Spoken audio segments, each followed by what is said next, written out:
Imagine being part of an infantry company tasked with taking an elevated position. Clutching your assault rifle in the pre-dawn light, you crest the hill, expecting to see enemy silhouettes. Instead, you hear the buzzing of 100 giant bees. Looking up, you see a flock of dark shapes descend toward your position, but before they can approach to accurate firing range, your entire company is lit up with inhuman and pinpoint accuracy. Those of you who stand and shoot are systematically mowed down. Those of you who turn and run only manage to make it a few dozen feet before they are targeted. Those of you who take cover are detected with infrared and attacked with incendiary rounds. When the short skirmish concludes, the human infantry is at near 100% casualties. The attacking drones are 90% intact and the 10% left on the field will be easily replaced with the next assembly line run. Speed and evasion. In the 13th century, the Mongols destroyed every major army they faced and built the greatest empire the world had ever seen on the back of unprecedented speed and accuracy in battle.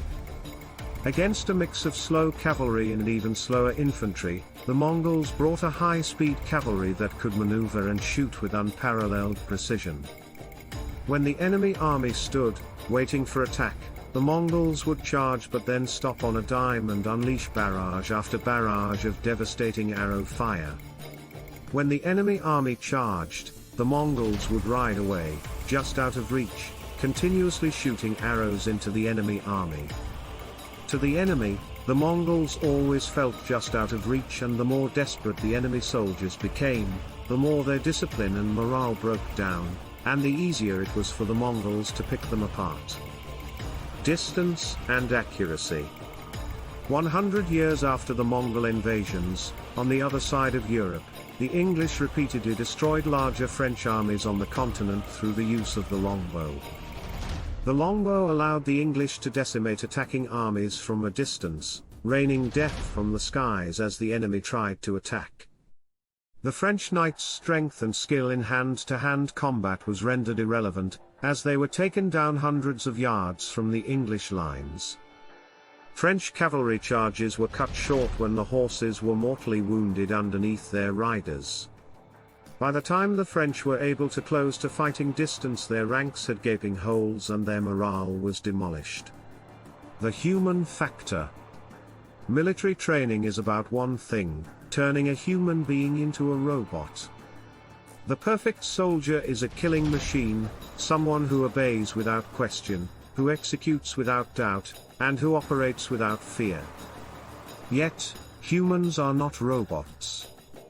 Even the most perfect soldier is easily destroyed, flesh and blood on the modern battlefield. And perfect soldiers are difficult to replace. They require a supply of young, able-bodied and motivated men coupled with months to years of training.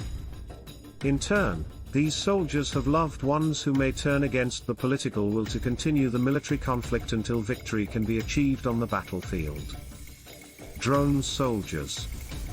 Unlike slow-moving, gravity-bound, and emotion-saddled human soldiers, drones are fast, aerial, and precise.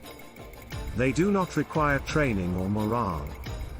Their destruction does not bring up the moral and ethical considerations related to the loss of patriotic lives. With the advent of AI and machine learning, both individual drones and drone swarms can be coordinated with virtually no human involvement, and to the extent human involvement is required, it can be done 1,000 miles away from the battlefield. Those countries that perfect the art of drone armies and that build the industrial capacity to mass-produce drone soldiers will become the masters of conventional warfare for the foreseeable future. Let us hope that in this robotic world, the humans charged with deploying those armies still have humanity's best interests at heart.